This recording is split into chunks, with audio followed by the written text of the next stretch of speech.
Let's take a look at health insurance programs. Health insurance covers a wide range of physical and mental health services.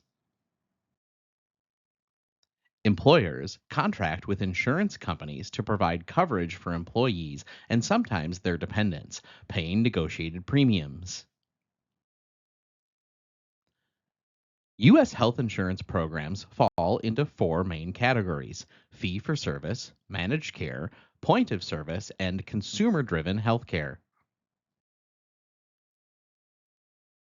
The U.S. uses a multi payer system. Costs are shared among the government, employers, unions, and individuals, unlike single payer systems such as Canada's, which provides universal coverage.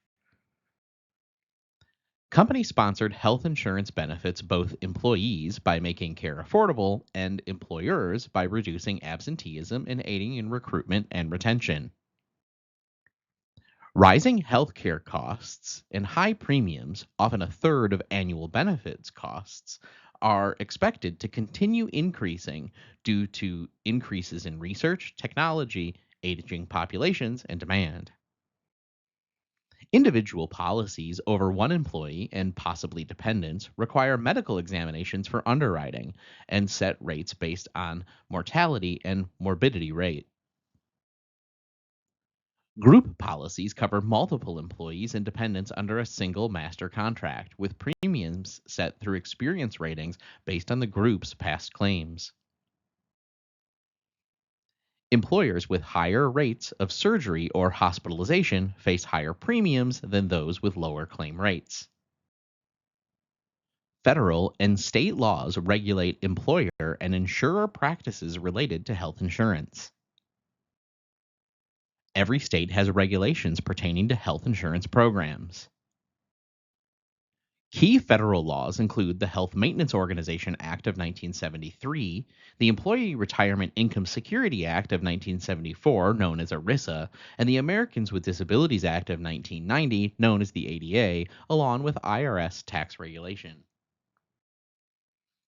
The HMO Act encourages employers to offer health maintenance organizations as a benefits option, especially for companies subject to the Fair Labor Standards Act's minimum wage rules.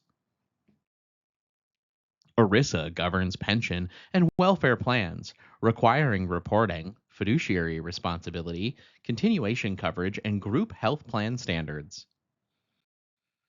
The ADA prohibits employment discrimination based on disability and requires equal health insurance coverage regardless of disability status. The Patient Protection and Affordable Care Act of 2010, known as the ACA, expands coverage by incentivizing employers, requiring individuals to purchase insurance, eliminating lifetime coverage limits, and defining essential benefits. The ACA's individual mandate, effective in 2014, requires individuals who can afford insurance to buy it or face penalties, aiming to prevent people from delaying coverage until they're sick. The Internal Revenue Code allows tax deductions for employer contributions to health insurance premiums, restricts preferential treatment for highly compensated employees, and distinguishes between self funded and non self funded plans. States can also regulate insurers by mandating certain benefits in policies or making them available as options, though these laws do not affect self funded employer health plans. These laws shape the accessibility and fairness of employer sponsored health insurance. Three main health insurance types offered by employers are fee for service, managed care, and point of service plans. Fee for service plans reimburse the insured or provider for covered medical expenses, typically including hospital, surgical, and physician services, and allow patients to choose any licensed provider. Indemnity plans are purchased from insurance companies, while self funded plans are financed directly by employers through both operative and similarity in coverage. Hospital benefits may be inpatient or outpatient, Surgical benefits cover medically necessary procedures within usual and reasonable charges, and physician benefits can cover hospital or office visits, sometime including home visits. Cost control provisions include deductibles, coinsurance, out of pocket maximums, pre existing condition clauses, pre admission certification, second surgical opinions, and maximum benefit limits. Deductibles require the insured to pay a set amount of before coverage starts, while coinsurance splits the covered expenses between insurer and insured, often at 80 to 20%. Out of pocket maximums typically limit total yearly expenses beyond the deductible, protecting individuals from catastrophic cost. Pre existing condition clauses limit coverage for conditions treated before coverage began, though federal law restricts their use. Pre admission certification and second surgical opinion aim to control unnecessary hospitalizations and surgeries. Comprehensive major medical plans have replaced many traditional fee for service plans, offering broader coverage and a single deductible to reduce duplication of benefit. These plans provide varied approaches to balancing cost, coverage, and provider choice. Managed care plans combine healthcare financing and delivery to control costs, improve quality, and coordinate services. They rely on networks of approved providers, with members encouraged to require to use networks to receive full benefit. Common types of managed care include health maintenance organizations, preferred provider organizations, and exclusive provider organizations. HMOs typically require members to choose a primary care physician who manages care and provides referrals for specialist services. PPOs offer more flexibility in provider choice, allowing members to see specialists without referrals but at higher costs for out of network care.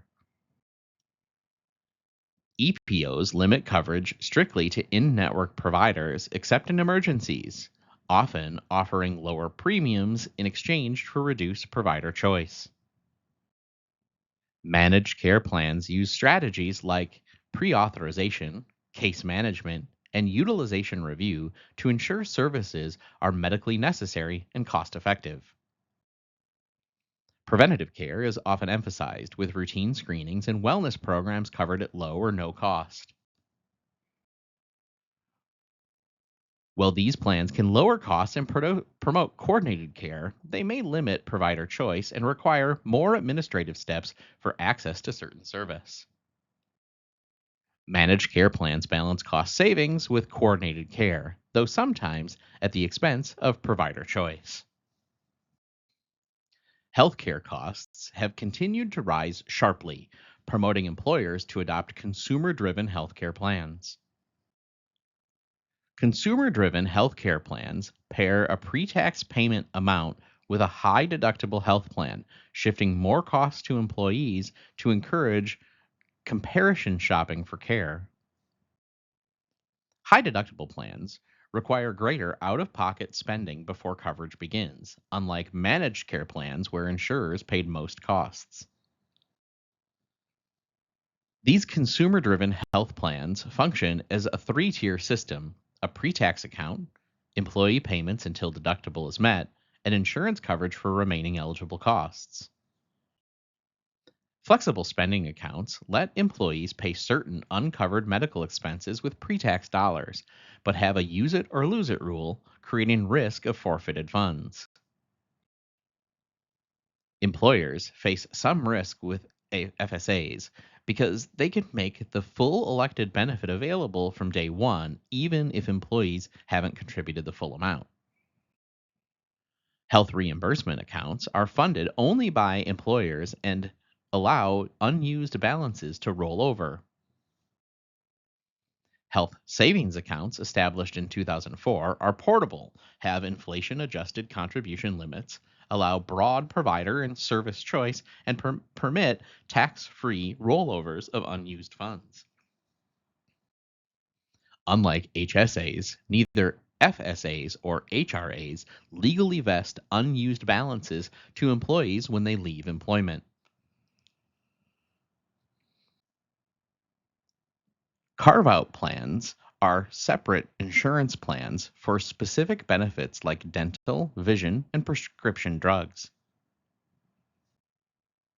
Dental insurance typically covers preventative and necessary care, but will not cover cosmetic work, with options including fee for service plans, dental service corporations, and dental maintenance organizations. Fee for service dental plans resemble medical equivalents using usual, customary, and reasonable charges, deductibles, coinsurance, and lifetime benefit limits. Dental service corporations are nonprofit, prepaid plans administered by state and dental associations that require co-payments and allow care from approved dentists. Dental HMOs provide prepaid services with low copays but require use of network providers for full benefit. Vision insurance covers basic eye exams, lenses, and frames on a limited schedule, excluding many specialty options and generally not covering contact lenses unless immediately necessary. Prescription drug plans pay for medications dispensed by licensed pharmacists, but exclude drugs provided during hospitalization or long term care, with coverage determined by insurer rules. In 2008, the Mental Health Parity and Addiction Equity Act required group health plans to treat mental health and substance abuse benefits the same as standard medical or surgical coverage. These plans help employers provide targeted coverage while managing costs. Employers face a strong financial disincentive to provide health insurance benefits to retired employees. The substantial increases in healthcare costs and cost of medical insurance have created a tremendous financial strain on organizations that choose to offer them. Changes in company accounting practices have made offering healthcare benefits to retirees less appealing. The Financial Accounting Standards Board, a nonprofit company responsible for improving standards of financial accounting and reporting in companies, implemented FASB 106 in 1990 and FASB 158 in 2005.